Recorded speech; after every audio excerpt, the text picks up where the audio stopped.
Greetings, everyone. My name is Adira Rachel, today's host on Cup Talk Show, a show that is here to educate you, inspire you, and enable you make healthy, better life choices. Today on the show, I am pleased to have a very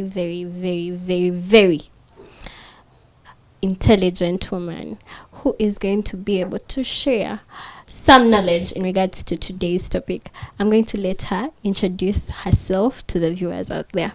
Please. My name is Madina Ismail, and I'm a counseling psychologist. Yes. Yes. So, who is a counseling psychologist? I would say it's a person Mm.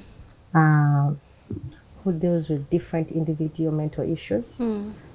happening in like everyday problems. Mm. Yes.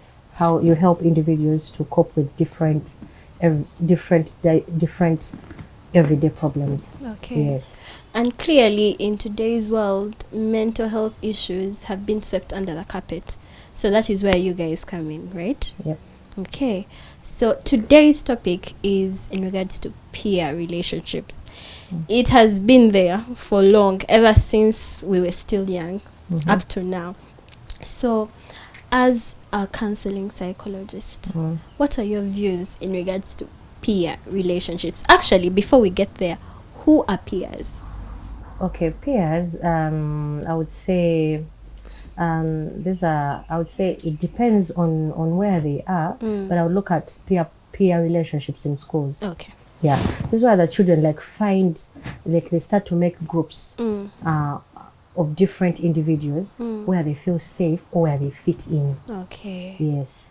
So, what pushes them to make those groups? Is that self-discovery, still identity crisis? What really happens? Yeah, they have different reasons why they do that, but the common reasons are the need to fit in, low self-esteem, the fear of rejection, that if they do not form these groups, Yes. they would not be accepted. Yes. So it entails a lot, but majorly those are the most common ones. Okay. Yes. So now let's dive into peer relationships. Of course.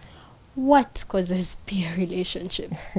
Peer relationship is basically the need to social interact with others of the similar psychological levels. What do I mean?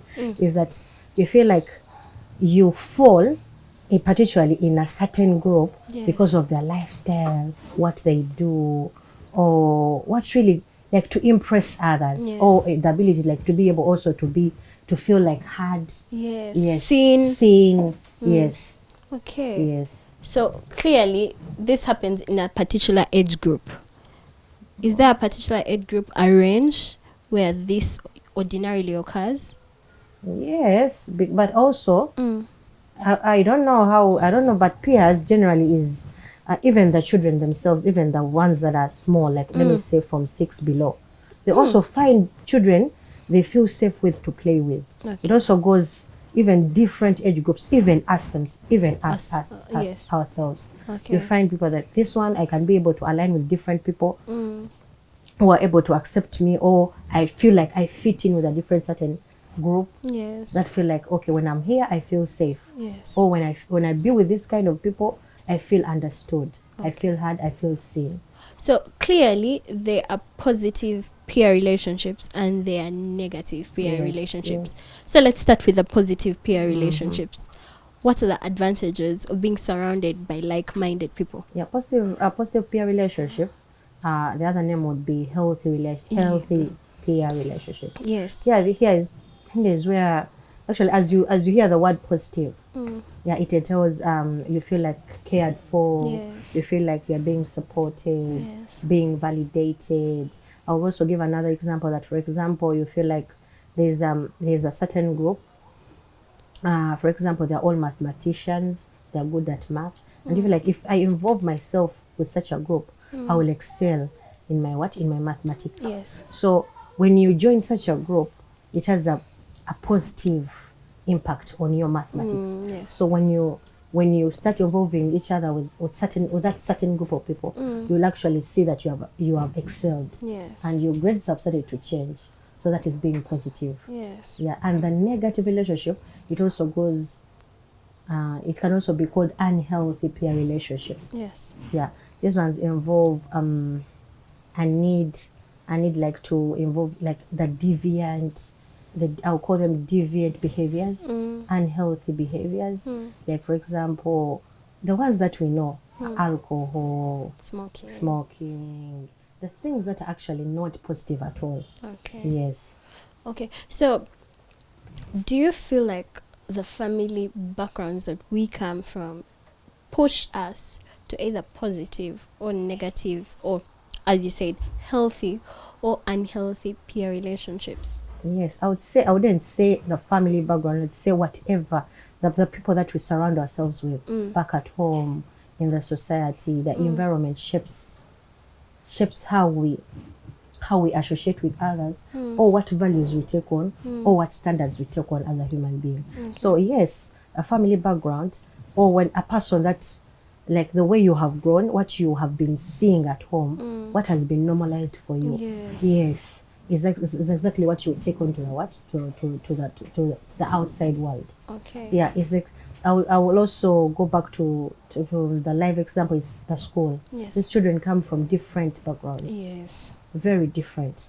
How they were raised, what has been normalized, what they have seen doing at home, people doing at home, is what they'll also take on. Yeah. Yes. So you as a person coming from a different background, when you go and associate yourself with those children, and then you find out that for them different things have been normalized at home. Yes. You kind of get influenced, and before you know it, you have also started doing the same habits. Okay, true. So as a psychologist, I'm sure you've been able to interact with certain instances or cases that have evolved and involved that negative peer relationship. Yes. So what assistance were you able to give in that particular scenario? First of all, I would listen to them where they're coming from, how all this started, because now seeking clarity from these students and being able for them to give them a platform to open up is actually to first build a relationship, to first build trust between. Yes, and as the therapist, it's called rapport. You first build rapport. Yes. So between them, and then you would like to know how it started, what is happening for them, and if they are doing that, what happens to them. Yes. So in actual sense, we explore what is happening to them, but without blaming. Okay. We build a relationship, and once you build a relationship, it gives you the ability for them to open up, and you actually know what is happening for them. And when it happens to them, how do they feel? Feeling is important, and after they feel, what do they do about it, and how have they been coping?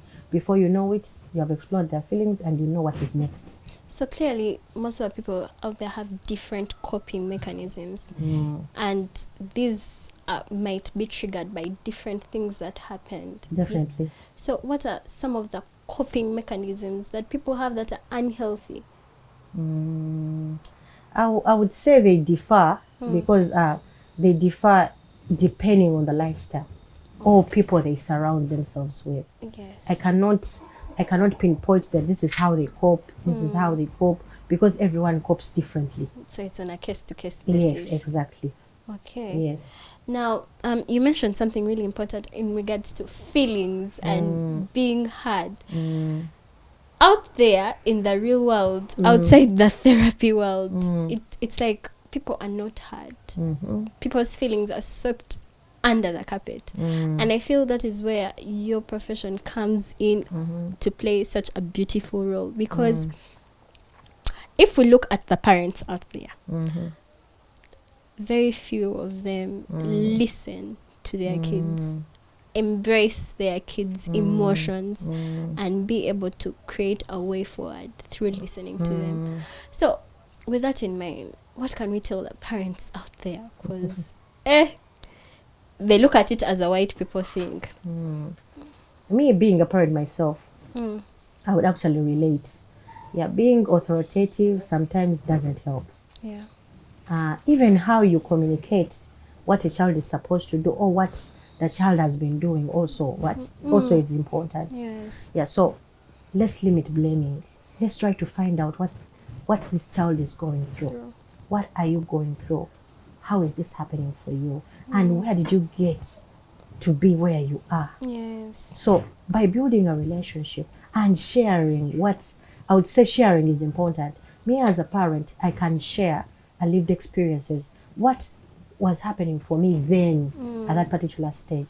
And with that shared experience, that will help this child to know what is happening for them, and also to actually get inspired to know what to do next, or to also reflect as a person, or probably what I'm doing is not right. Yeah. Yes. So the more you impact this child to change, this child that you are changing will also impact the people outside there in the society. So there's a saying, change your child, and you're able to change other people outside there. Okay. Yes. But I think we also have to put into consideration that most of the the different parenting styles, it's because they were raised that way. Exactly. So in their history, there's nothing like listening. What do you mean I have to listen to you?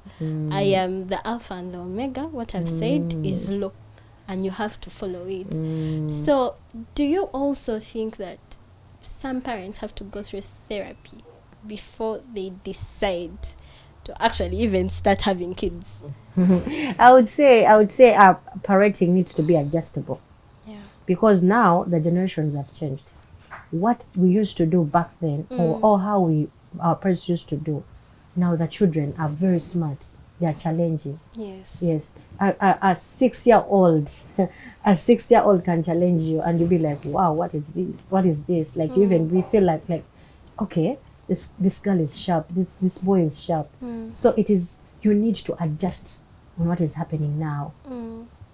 I don't know if it makes sense, because makes sense. yeah, by then a lot of things, we didn't have social media, we didn't have Facebook, we didn't have TikTok, Internet. we didn't have internet. So, but right now, a child of 18 years or 16 years, he will ask you, Mom, I need a phone, I need to be on TikTok because my peers are on TikTok. So you need to know how to regulate, not to entirely bring in what your parents used to do for you. But again, you can also allow this child to experience TikTok, but on a regulated manner.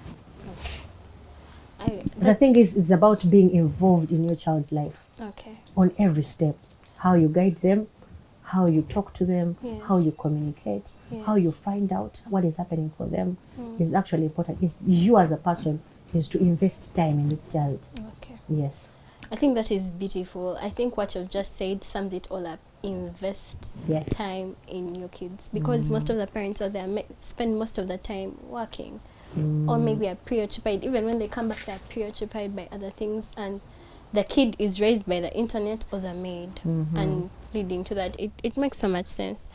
So you mentioned something in regards to validation. Why kids enter not even kids, why people enter peer relationships is validation. So can it be nipped from the grassroots level? Is that something that the parents are not doing right back home? What can be done? Because why do I have to seek validation out there, and yet maybe I can get it from a grassroots level like home? What isn't being done? I would only say one thing: empower your child from home, because being at home, you'll able to nurture this child on what values they need to know, because it will always stay. There are always good and bad habits. Yes. Your values. If you are comfortable and you have set your values and standards, then you are able to communicate that I'm comfortable with this, or I'm not comfortable with this. Yes. So empower your child. Let them know what they stand for. What is good, what is bad. Even though themselves find it elsewhere, they're able to communicate that, you know what, I'm comfortable with this, I'm not comfortable with this. Yes. So empowering your child, how you nurture your child, how you bring up your child, how you involve yourself in your child's life is important, from the word go, from childhood to adolescence to adulthood. So the more you invest the time, the more you get to know what is happening for the child, the more you know her strengths and weaknesses. You actually know how to help your child better. Yes. I think that is really beautiful, and I hope the parents out there have been able to pick a leaf or two, because it is very important.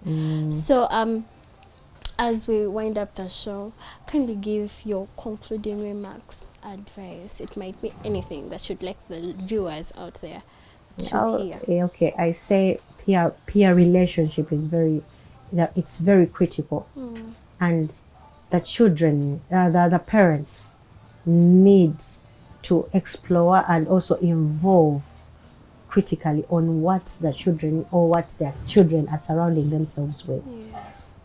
Get to know, talk, have conversations, speak to your child, talk to them, what is happening for them. I usually, I will just share this when my children come back home. Actually ask them, how was school? How are you today? What was happening for you at school? So when you get to know what is happening for them at school, you get to explore really how their day has been.